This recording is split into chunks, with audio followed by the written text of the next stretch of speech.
About a year ago, I was introduced to True Niagen, a supplement specifically designed to boost a key cellular resource called NAD. That's short for nicotinamide adenine dinucleotide. And I was really impressed with the research that showed that increased NAD levels can promote cellular repair, maintain healthy mitochondria, and increase energy throughout the trillions of cells in our body. I've been taking True Niagen ever since, and I am truly persuaded, which is why I'm so excited to welcome them back to the program. Let's get into how True Niagen works. From age 40 to 60, humans can experience a 50% decline in NAD, leaving our cells with a shortage of that incredibly valuable energy resource. Additionally, things like immune stress, poor diet, even alcohol consumption can all deplete our cell NAD levels. Research suggests that increased NAD can support cellular defense against these physiological stressors. True Niagen is designed to boost NAD levels and is backed by clinical research and regulatory approvals. Now, while the research is still evolving, I am truly impressed by the possibilities surrounding NAD and the research behind True Niagen. And I suggest you check out their information for yourself. To learn more about the research, science, and to order your supply of True Niagen supplement, visit drdrew.com/TrueNiagen and use the code DREW at checkout for a special discount on orders of 3 bottles or more. So that's my website, drdrew.com/TRUNIAGEN, and use the code DREW today. Hey everyone, it's a dose of Dr. Drew. Hey, you guys, here we are. Thank you for joining us today. I want to welcome my good friend and the founder of the Rodney King Foundation, Lora King. Lora, welcome. Thank you for having me, Dr. Oh, we don't hear her. Hold on. We couldn't hear you. Wait. We see your lovely face, but no, we don't hear you yet. Okay, 1 second. Let's check this. Okay. There you we go. are. There you are. Oh, got it. How are Thank you doing?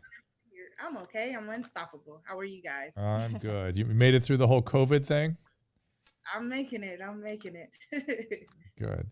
So talk about the foundation, what the intentions are, how you founded it. Tell us all about it. Sure. I actually originally started it maybe about 2 months after my dad had passed away. But prior to him passing, I used to go to Skid Row twice a month and feed the homeless, just put together simple, snack lunches. And he would get upset at me for spending my own money. And always tell me, like, you should start a foundation. You could do something with this. And I'm like, no, I don't want to go through all that. He's like, Danae, do it. Come on. I was like, no. So he was like really upset. So after he passed, I went through this whole everything possible to go through. And I was trying to think of different ways to honor him. And I couldn't think of anything. And then it dawned on me. I was like, oh, I can start the foundation. I could do that, feed the homeless, and then that way that'll help me with my grieving.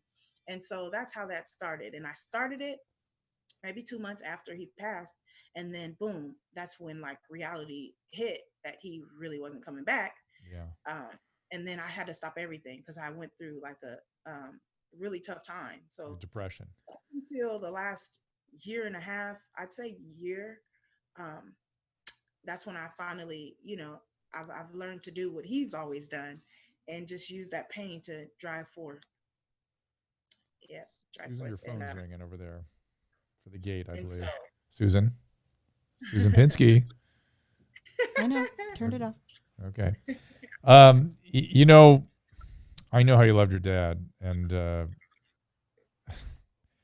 don't know why I want to get into all the stuff that, he in his, I don't want to get into it because he loved you guys so much, and really his feelings about everything I was working with him on was very much about you guys, and seeing you guys heal your relationship after all that time was deeply meaningful to me.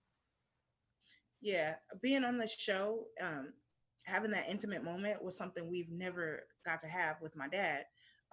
Me personally, as I stated back then, and I still feel the same way, he had to deal with that stepping outside the door. So I didn't want to put too much on him already. Yeah. So I want to keep the good moments. So we never had that intimate moment. So I just, till this day, I'm honored that you gave us the opportunity to let him know that we've never been ashamed of him. We've supported him. And, that meant so much to me. And I bought 2 rings when he was in rehab. When he finished rehab, I bought myself a ring. When he finished celebrity rehab, the sober living, I bought another ring. And I still have those rings to this day. And I wear them every day. And they mean so much to me. because it's like after that, our relationship really changed. And I'm so grateful for you and the whole Oh, staff and look, everybody. I'm grateful for him, and I know you are too. That's all. Yeah, I wish people knew the Rodney King I knew, and you yeah, know, um, because he didn't want any of what he got wrapped on into. He, not at he, all. he didn't want any of that. But because he was part of the all of our history, I Yeah. always wonder what would he say. Wish you were here. What would he tell us? And I know I bugged you about this a number of times, but I'm going to bug you again. What do you Okay. think he would say? Because I feel like I need it. I need Yeah. Rodney's words, so I'm looking to you to channel him. Yeah. One thing that I've always admired that he did is he thought of himself like this is a, even though we look at it as he went through so much and like what's happening is so much, but he always leaned on his ancestors and they went through so much for us to even have this opportunity to speak and voice. So I'll say what he would always say, look to strength from our ancestors, from your ancestors, from my ancestors, for us to get along, because you know we made a small step as to where we're, at least we're here, we're able to voice it. So um just keep driving forth with your pain, use your pain for passion. Where did your ancestors? Where were they? What part of the country were they in before you guys came Oh, out here? you know what, we were like a little bit of everywhere. Yeah. Dad has a little bit of everything in him. He's black to the fullest, but they were Irish, they were, I know my grandfather's side was from Kentucky. Mm. And I believe my grandmother's side as well. Yeah, I And believe there, he was. there was a big, he lived in Pasadena area where you and I are Yeah. very familiar with, and there was a big exodus in the early part of the 20th century from Mississippi, Kentucky, Alabama to the Pasadena area. I used to take care of I worked in what's called the Pasadena Dispensary, and I had a lot of elderly African American patients, and they were part of that diaspora that came on over here. And I never really understood that piece of this history of this part of the country. Hmm. And I think feel like we need to talk about that more because I like that Rodney would lean on that because I think that's a great thing to lean on. I mean, the fact that there were people that put this on their shoulders for many years so you could be here. Yep. And we can't take this opportunity lightly. We have to fight just as hard as they fought, and they went through uh, tremendous amount of trauma, and and things that people don't realize that has domino had a domino effect on us all. And whether we realize it or not, we still suffer from PTSD. All that stuff still is in Well, everyone. talk to me about Uh, that because people don't get honest about that very often. So talk to me about that.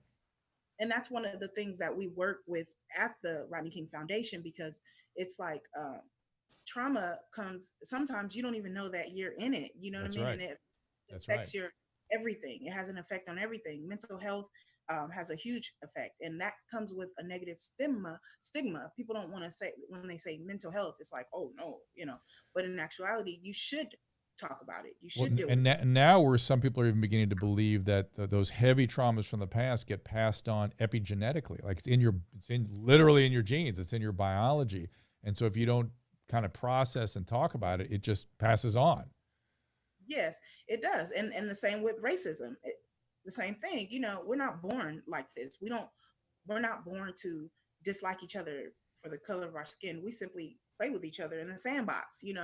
It's when we get older, and hear our parents and grandparents tend to tell us things, and then it's repetitive, and mentally it takes a toll on you, and then you become a person that it's just who you are, and you don't even realize it, and then it's like you're toxic to the world, and it's just sad. It's Even if really even sad. you take that population out, I think I'm hearing in the Black Lives Matters movement a lot of um, emphasis on, or at least a desire for people to pay attention to implicit racism. And so there's a piece in us that we're not aware of, and we need to bring into consciousness in order to fight against it. Right. Yeah. And again, that's another thing we offer at the foundation. Um, Workshops that offer, these conversations that are not easy to have. We need those though, because you can't grow. We're all living in this bubble. And it's like, no, you need to open that up. You need to be vulnerable so that we understand each other, cultural awareness. if we're aware of these things, because our thinking process may be totally different from someone else's. That's So right. if you're open, if you, let your pride down, if you walk in love, let your pride down, and be willing to have those uncomfortable conversations about racism and culture, then we will be at a much different place. But because everybody feels like they're right, we're at a standstill. So if you were king of the universe, and I don't mean to put you in that position if you don't want it, but just for a thought experiment, what should we be doing? How do we get out of this? What I'm just I've been upset, Laura, for quite a few days, and I know. I don't see a way out, and I'm deeply troubled by that. I know. I don't either. But like the Bible says, I have faith of a mustard seed. It's very small, but I do. I do. I feel like, first of all, we should definitely start with the police department. They need a whole different structure. Their whole structure, obviously, it's not working, and I don't know how they don't see it. So I think that if we totally start that over, they need to have programs that shows empathy towards the community. They need to have training courses that get to know these people, and not just for the color of their skin, because they're trained, whether we realize it or not, they're trained to go after a specific type of people. And that's really not fair to me, because I know people with tattoos that are like the nicest people. Right. I have friends that are doctors that are tattooed up. I have friends that are white, black.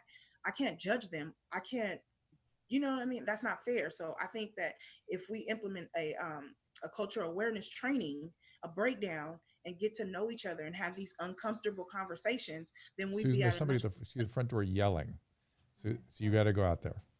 So I'm sorry. Sorry, Laura. I have people working on the house. So somebody like screaming for Susan, and I had trouble concentrating. Shocking. But Laura, I'm sorry. No, It feels like, and here's the problem with that.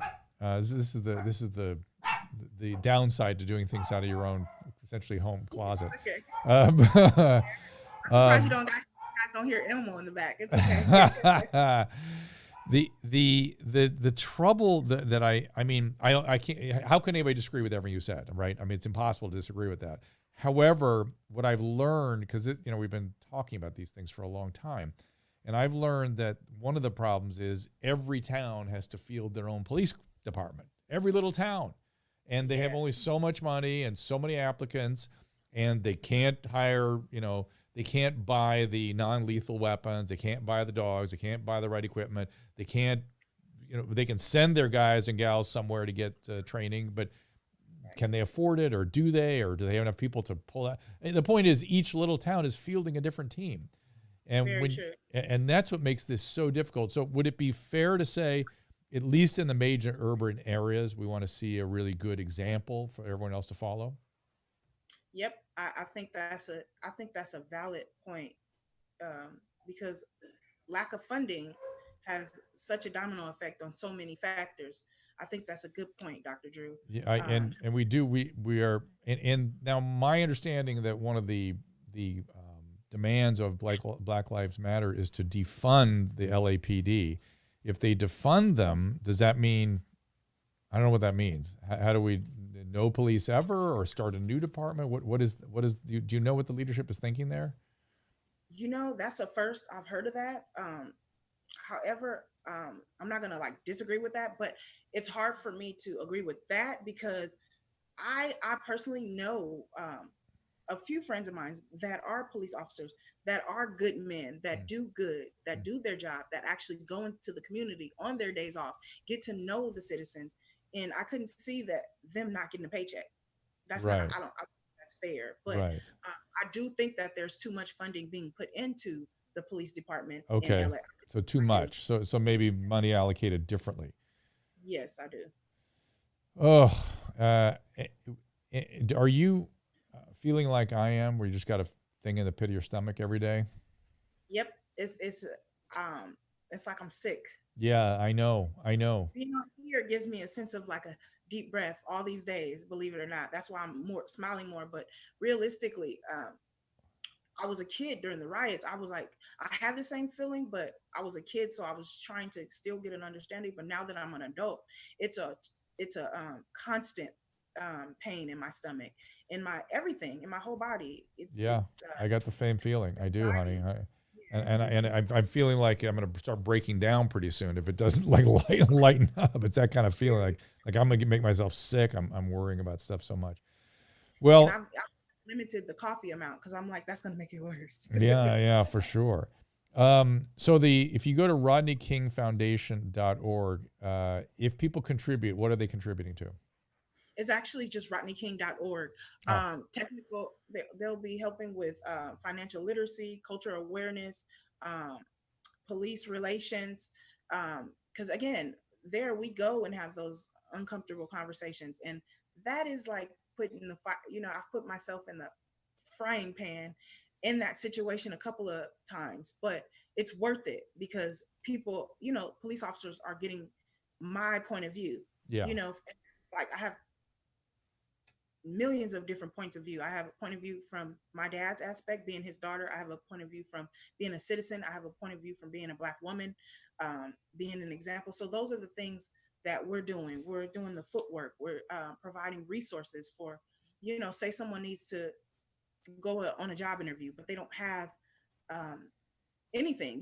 Most people that are going on a job interview that are from the community, the urban community, they don't have attire. They don't have, so we provide that. So all they have to do is show up with a positive attitude and the job is theirs.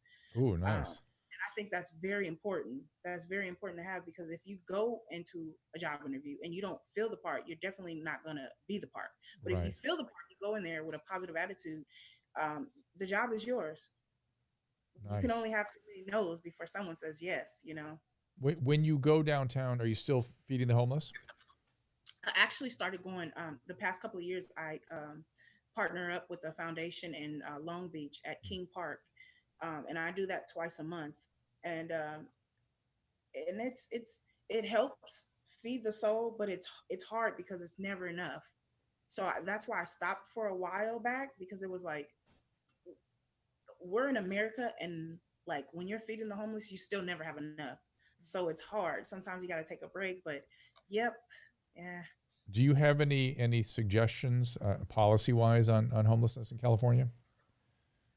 Um, I think that we should definitely pay attention to what we're choosing to spend funding on Mm, because we don't spend enough where we're supposed to. Or if they say they're spending it on that, they're really not. So I think they need right. to, zoom in on mental health for these people. Once they Yes. get mental Preach. health, yeah, once they get them there, because what we don't realize is a lot of these people down here are very intelligent. They're smart people, and we're all one step away from being in the same position of giving up. It's just a matter of they decided to like now, no perfect time more than now is the time. It's like I can imagine how many people have lost their minds mentally from COVID, not even from the riots. This is like a daily dose. So it's like I can imagine how many people have given up at this point, and we're all one situation from being homeless, whether we realize it or not. It's just one thought in front of the other. I completely agree with you. All this funding on real estate and it's just ridiculous. I'm hearing I've got a friend that owns a hotel, and I'm hearing moving them into the hotels is really kind of working, and they're getting enough social services and other sort of mental health resources in there to keep them kind of stabilized. So that was I was very concerned about that. I know they moved a bunch inside with the COVID. But again, and the other thing I will tell you, and you're the perfect person for me to have this conversation with because I not know quite what to do with this either.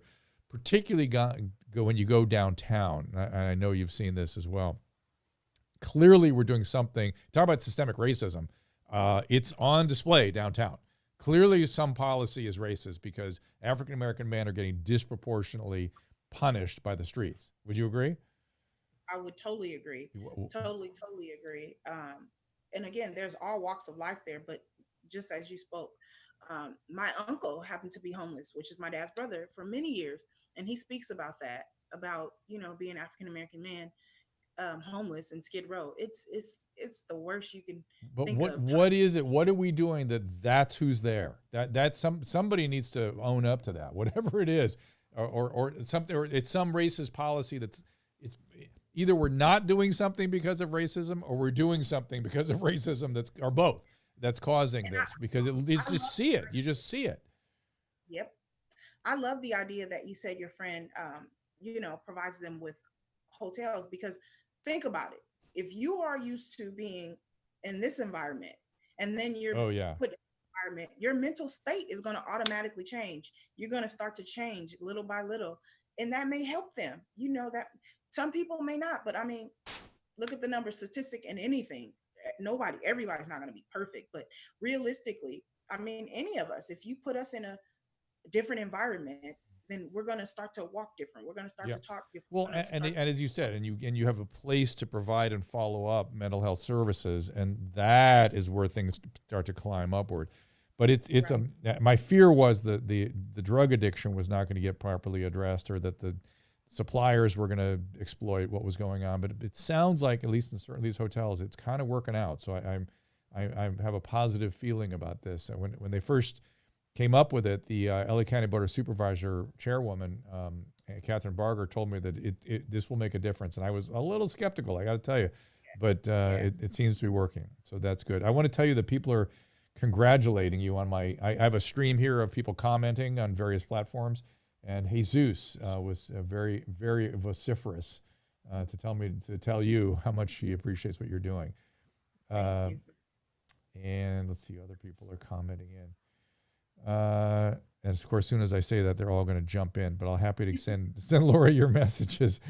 Okay. Yeah, Eric, Maslow's hierarchy of needs. It does make sense, but I'm telling you, Lora was zeroing in on something there, which is the mental health piece. And let's finish up with this, Lora, which is the piece that you were sort of alluding to a few minutes ago, which is how history comes to bear now. Mm-hmm. And I feel like it's incumbent on every American to understand it.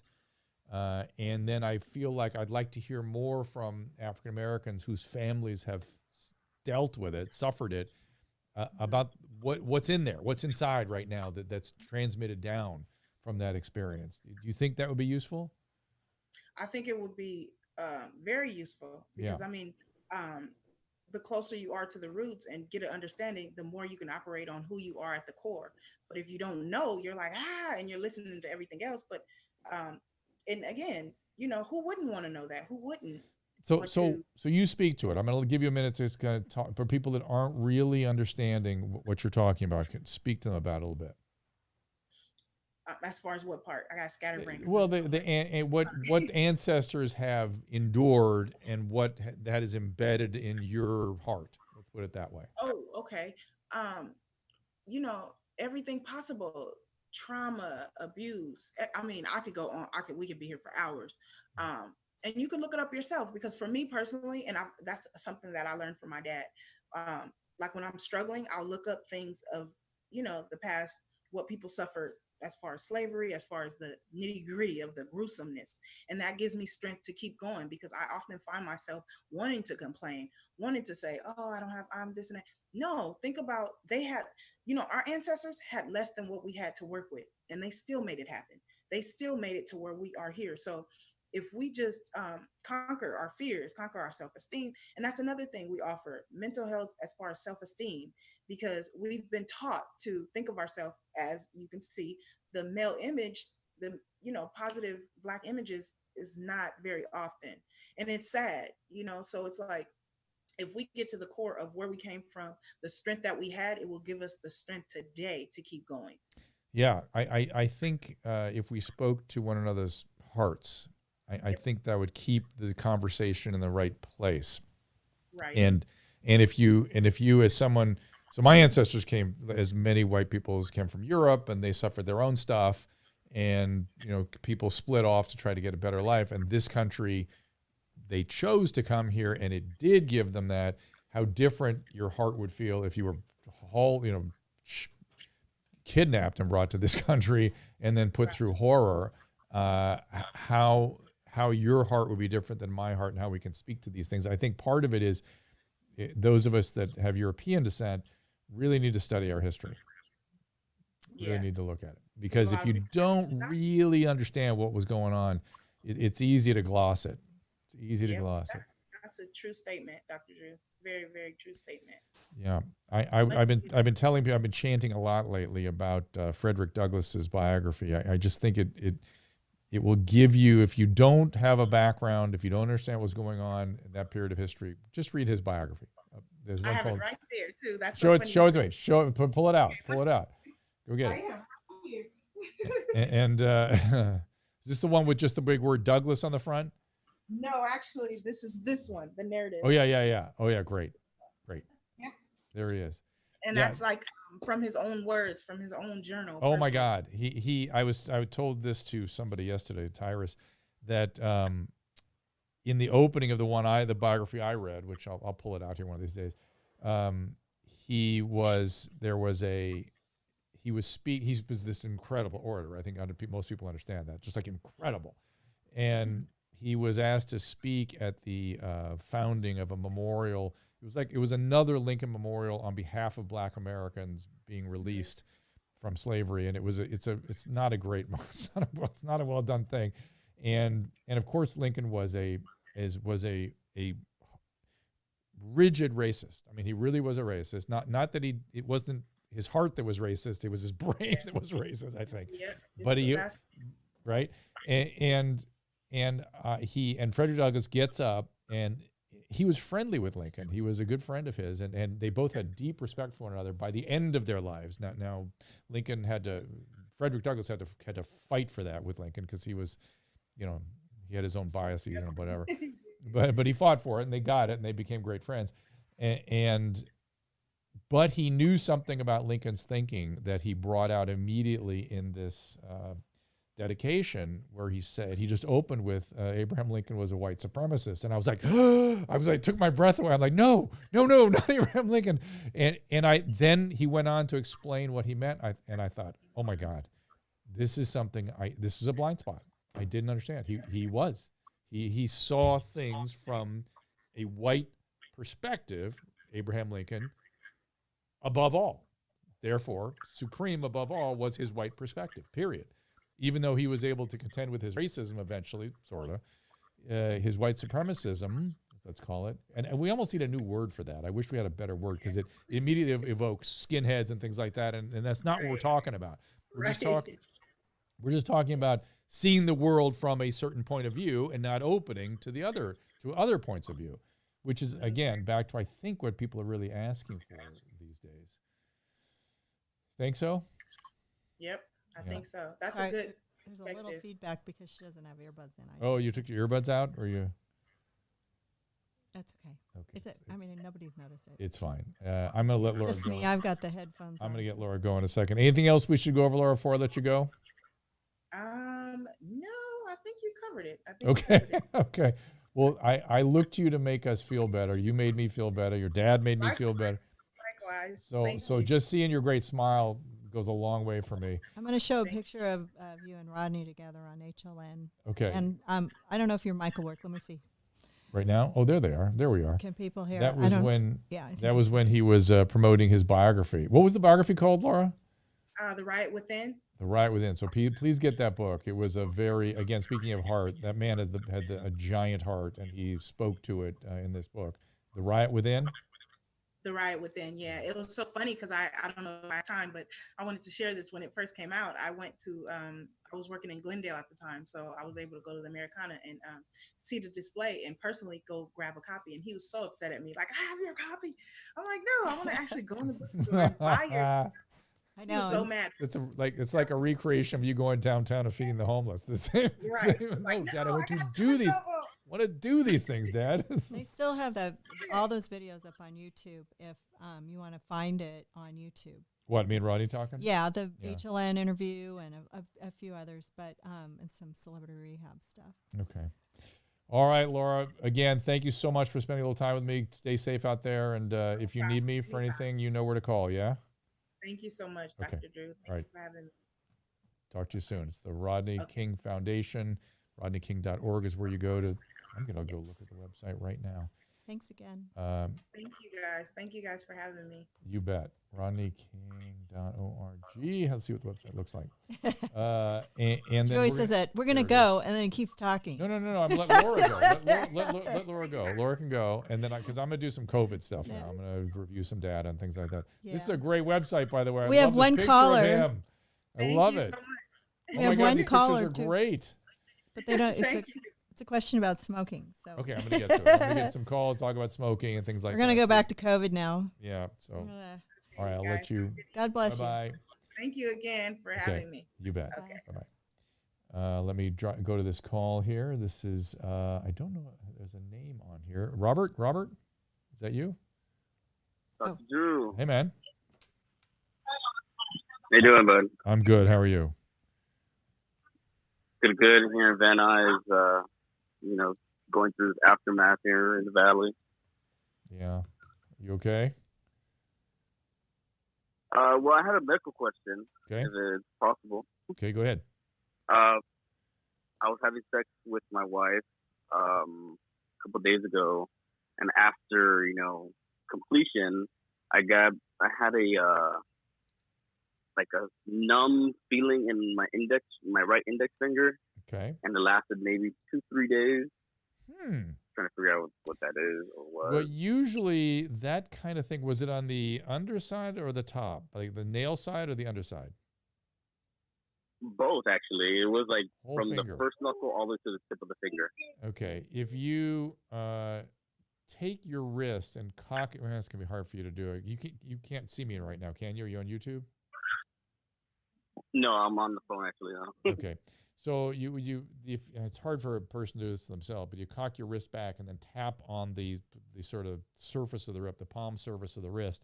Sometimes you can trigger little feelings of like electricity going down your hand, and that's a sign that this is from possibly carpal tunnel, though the anatomy is a little off there.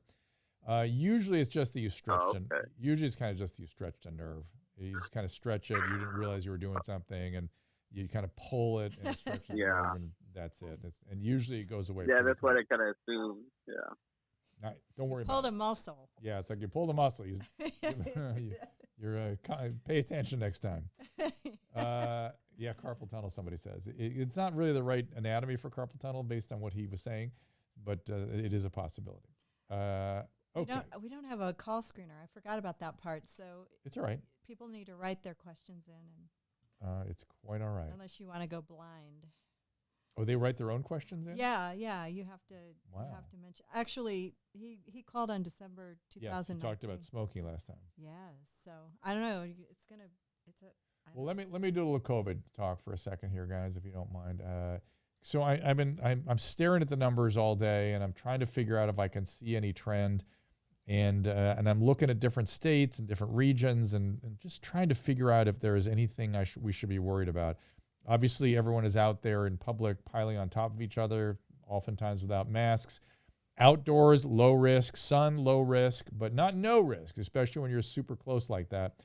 I'm hearing of some reports of cases coming in out of the demonstrations, but certainly no massive outbreak. And by the way, if we don't see an uptick, if we really don't see a measurable uptick, and by the way, an uptick will then be reflected in death rates a couple weeks down the road. If we don't see upticks, then this shutdown was a gross miscalculation. I'm not saying they shouldn't have done it, because at the beginning, if you all remember what that was like, it was very confusing. It was very scary. People were pointing at Italy and saying we were going to be that next. In a perfect world, it would be that. Though. New York had a horrible problem, and everyone became convinced if we're not going to be Italy, we're going to be New York. California, we are clearly not Italy or New York. I think we're shut down so thoroughly that now we projected this thing out into the future longer maybe than it would have gone. Maybe got herd immunity. We did not. Maybe in New York they did, but not here certainly. And why? What because we shut down so thoroughly that we didn't develop any immunity. No, but wouldn't we get it now if people are all congregating? The point is we have such little transmission here in concentrated populations that there's no one immune, so it will spread more readily than it would have otherwise.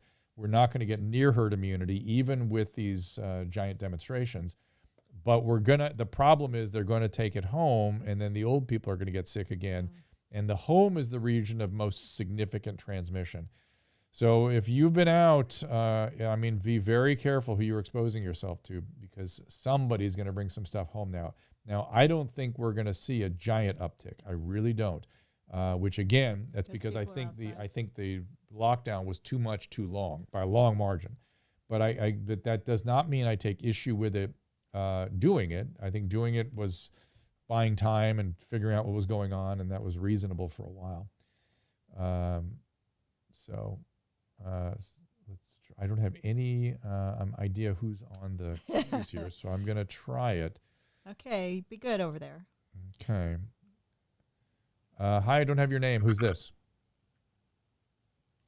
Hello, hey, Dr. Drew, Sean from Los Angeles. How you doing, sir? Hey, Sean, what's up? Hey, I had a rather emotional phone call from one of my friends back in Pennsylvania, and her sister-in-law, her husband's sister, died of a massive heart attack at age 34. She was a drug user. Oh. Yeah, she was a drug user, Wow. and probably 6 months ago, she had a previous heart attack, so it's heart attack number 2. Yeah. And I'm just wondering what caused that. I mean, she didn't relapse from what my friend was telling me, but at 34 was just very, very stunning to me. Yeah. Was she a cocaine addict?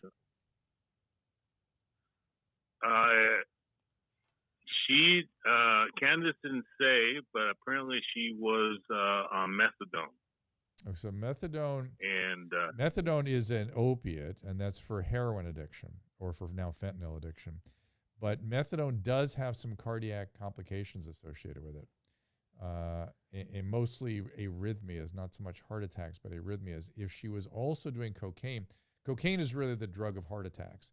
It causes narrowing of the arteries and the coronaries and stickiness of the platelets, so they get these huge heart attacks. They get coronary spasm and platelet aggregation, that's called. And so cocaine addicts typically get terrible heart attacks that kill them. Wow, her boyfriend found her deceased in the bed, and I felt so bad for her. Do we know it's a heart? It really, I would be more concerned that was an opiate overdose, a fentanyl overdose. Have they done an autopsy? They have not. They're raising money. She didn't have. When an opiate addict is found dead in bed, that's opiates. That's fentanyl. That's not gonna be a heart attack. That's gonna be an opiate death. I bet you. Do they lace the cocaine? Apparently, she had a lot of weight gain in the last 3 or 4 months. That could be the methadone. But again, I'm going to tell you, when an opiate addict dies, they die of opiates, and fentanyl is usually the way now. It's just as common as the cold. We are going to lose more people to opiates this year than to COVID, and they are going to be young people just like this, 34 years of age. So we need to wake up to this reality. We have a horrible problem in this country. Yeah. The other question, Dr. Drew, is when do you think we might be seeing a spike from all these demonstrations and protests? We should be, because 80% of cases emerge in 3 to 5 days. We should be seeing a spike in positive tests right about now, which we are not seeing, which I have not found. So that's what I was searching around for in the data and have not seen it. So either they're getting sick and not getting tested, or they're in jail, or they're not sick. Some of those may be asymptomatic, and that's going to be a serious problem because those people will be spreading it and don't know it, or they just didn't get it, or they won't get tested. So, what we're going to have to look for is, if they're not showing up and getting tested, then we're going to have to look for the increase in death rate, which is going to be about 2 weeks down the road. So the next evidence should emerge in the next week or two. Okay. All right, Sean. Thank you so much, man. Sorry about your more to look forward to. Sister-in-law. Yeah, I'm sorry about that. Well, I don't think it's going to happen. My prediction is a small spike. That's my prediction. Enough to kind of get our attention, I suspect. But it may come back in the fall bigger than it would have. Well, we don't know about the fall. I'm not talking about the fall yet. We just don't know about the fall. Hopefully by the fall, we will have monoclonal antibody therapies, and maybe later in the fall, the vaccine therapies. But if the monoclonal antibody stuff really works, the vaccines will not be as important. The monoclonal antibodies will treat and prevent COVID, which will be very, very interesting. Hi there. Sorry, don't have your name. Yes. Am I on? Yep. Oh, hey, Dr. Drew. My name is Nate, and I'm out of Sonoma County. I really want to say, first of all, thank you to you and Susan Much love, Susan. I know audio engineering is easy. Thank you. Thank you. She appreciates. I appreciate it. And I've been a huge fan all the way back in the Loveline days when it was on Live 105 out of San Francisco. But anyway, enough with the Thank compliments. I have a question. I'm married, newlywed, and my wife and I were in quarantine together, small place. So I'm sure you can imagine that it gets a little cramped. And I'm a lot. I'm loud, noisy, big guy, take a lot of space, work out a lot, and I work from home most of the time. And I was wondering if you and Susan might have some, not just advice, but point my wife and I, Jordan. I love her very dearly. Point us in a direction that not only to keep us busy, but how can everybody that might still be, in close quarters, how can we optimize and not only optimize, but make not just the most out of our time stuck in quarantine, but come together and come be closer. Yeah. If you do have any let's start with marital advice. Yeah, you're asking a question. I'm smiling because I think Susan might be able to address it better than I. But it is the general category of how do you live with a male, and how do you? We are not easy to live with. We are not. And if women think that they can change us or somehow beat us into submission, it's going to be a very long process. So, Susan, how do you live with a male? Put your dishes in the dishwasher. Okay. So simple things like that. Take the trash out. You've said this before, so I know this is true. Put the dishes in the dishwasher and take the trash out. Simple. Without being asked. Without being asked. Okay. Or empty it. I'm doing the dishes right now, actually. Oh, good. And also, like, I think, Drew and I are together all day long, except I love when he goes to work because I like being alone, but I wouldn't tell him that, I don't want him around, obviously. But just let her have her space when she's in I need my space mood and not feel, let down, because Drew's very sensitive. Very sensitive. And show and also maybe a little romance other than, hey, you want to have sex? What does that mean? We don't know what romance means. I don't know. I don't know. I don't know. Like, when you've been stuck at home and she's been cooking every night and you haven't been going out to dinner, this week got a little better for us because we were actually able to get away and have. So take her out, right? Regularly, if you can. Yeah, but just I don't know, things she likes, like just. Drew rubs my feet, which is really great, but I'm usually really tired and crabby at night, anyways. But stuff like that, she has to take into consideration the things that you do, and I don't know why my mic's going in and out. We got it. No, it's not. We hear you loud and clear. But it's just being considerate of each other's space when they need it. That's all. Mm-hmm. And also maybe tell her she's pretty, like once in a while, like, hey, your hair looks great. Even though we haven't been to the hair salon in 2 months and we look like the cat lady from Tiger King. But, we take pride in our looks and we try to look good for you. And it's just nice for you to, and Drew, please do me a favor. Don't tell me I look pretty tonight or I'll kick your ass. Why? Because it's just not. But you just told him to say that to his. You've done it on your own. You said, "Hey, your hair looks good." Like, and it makes me feel better that I'm. I see. So not letting you down, and because there have been days where I didn't give a shit. We're fine. We are fine. But you'll take me any way I come. But it's just little things. Like somebody's saying, give a message and light a candle. That's from Stride Cipher. Okay. So things like different people would like different stuff for sure. And thank you so much. All right, buddy. And also it's Jason hard. Brown says Dr. Drew can't win. And I think you got to remember that too. That when you get right down to it, there's no winning in this battle. You just got to learn to navigate well, and specifically that's true. Don't win, because if you are in a fight and you have to feel like you have to win, whoever wins. When someone wins, it means the relationship loses. That's what that means. So don't worry. Realize the relationship is more important than winning. Drew puts a lot of effort into it. So there. And I appreciate it, Drew. Really. Thank you. Somebody says Stuck Skull Cracker says Bert Kreischer has to go on tour because his family hates him. And there may be something to that. I haven't talked to him in a while. Somebody's asking, is it possible the virus to lose its potency the longer it's in circulation? Yes, and that is sort of typical of coronaviruses. So it can go either way. Let's be fair. I mean, it accumulates mutations. It can also put it, for whatever reason, in the wrong direction. But usually they lose potency. That is kind of a characteristic. So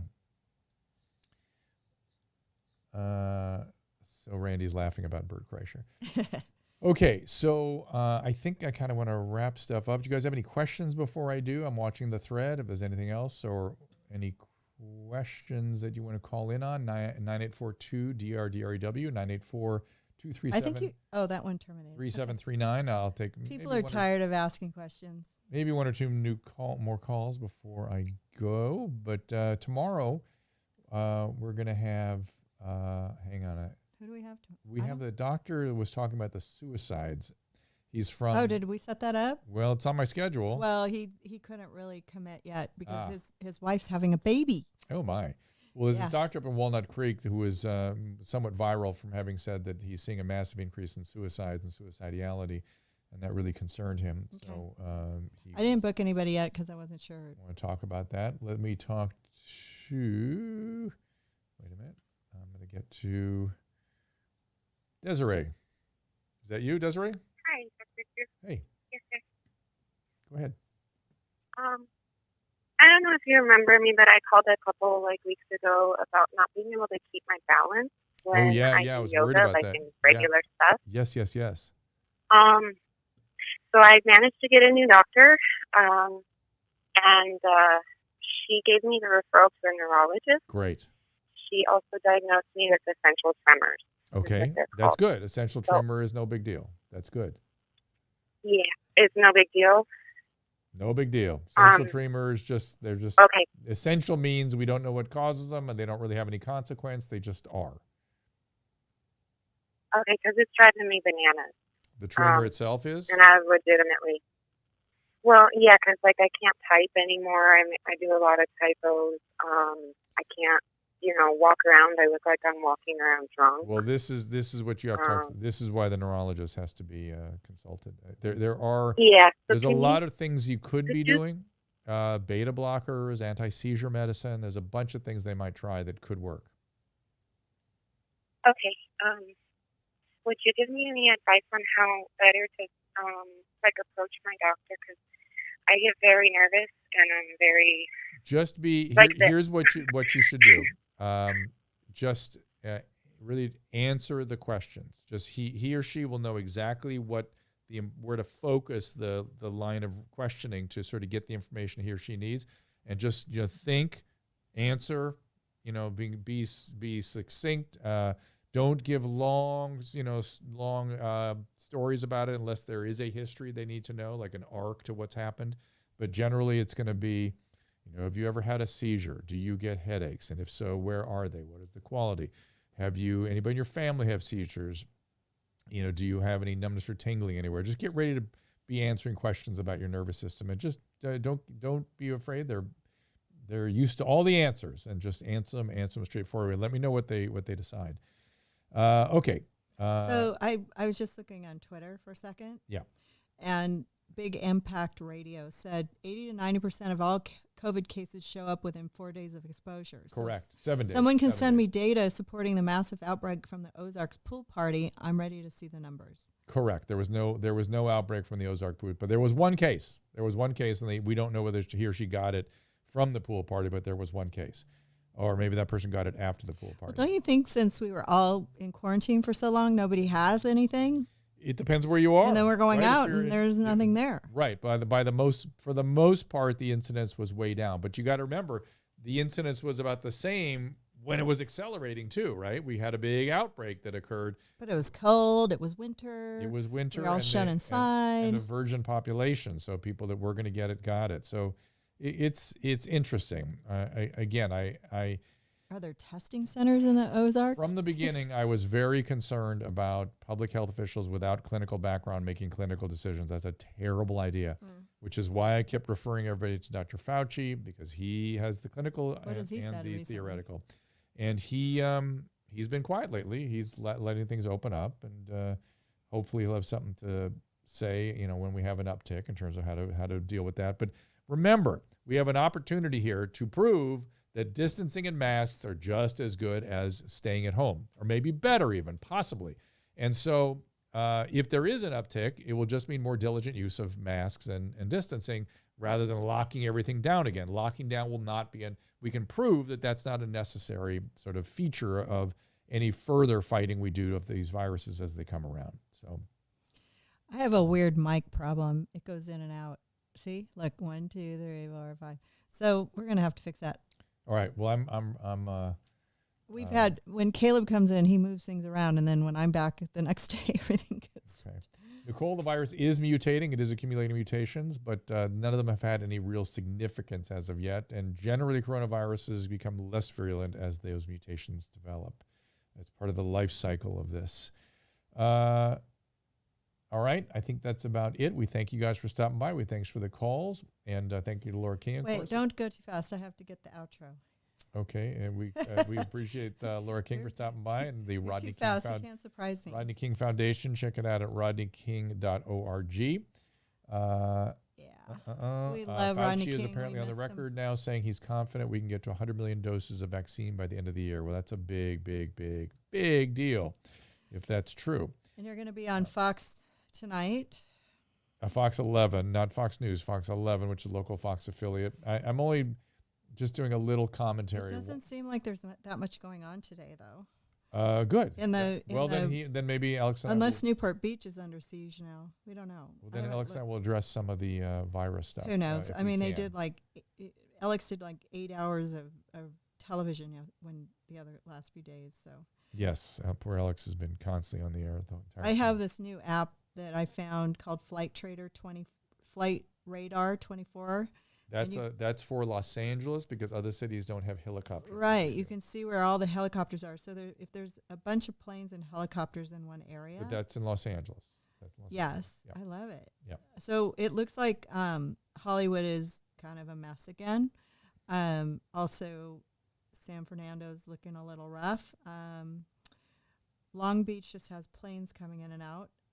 Huntington Beach, nope, that's the airport. Thank you, Randy Holt, for saying it's a great show. Appreciate that, Randy. Yeah, I think Riverside has some action, or Chino, it looks like, Ontario area. So yeah, it's coming back, but I think Hollywood is probably the fun spot in Los Angeles these days.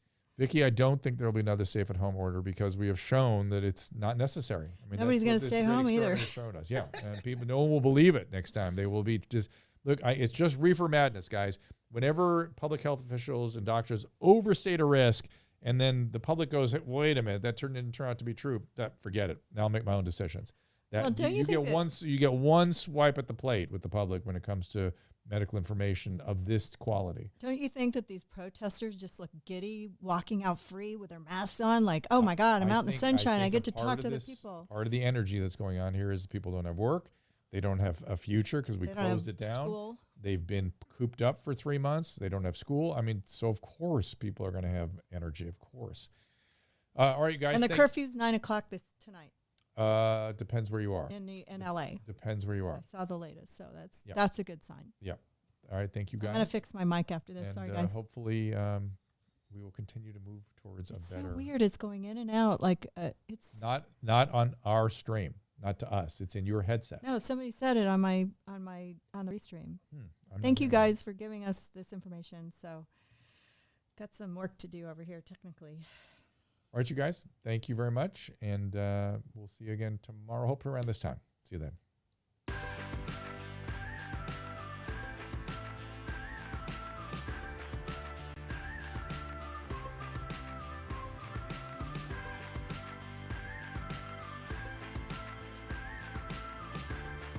We are sorry, but the show has ended. Goodbye.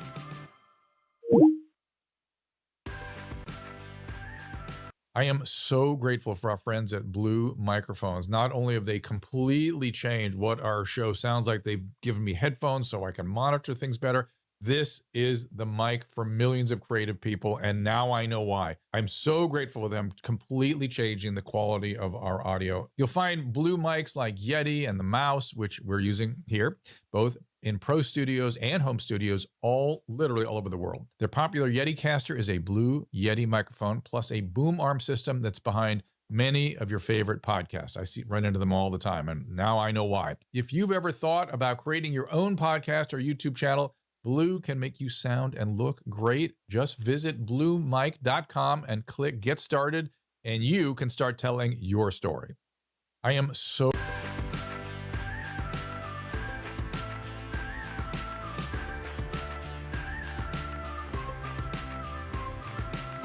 am so grateful for our friends at Blue.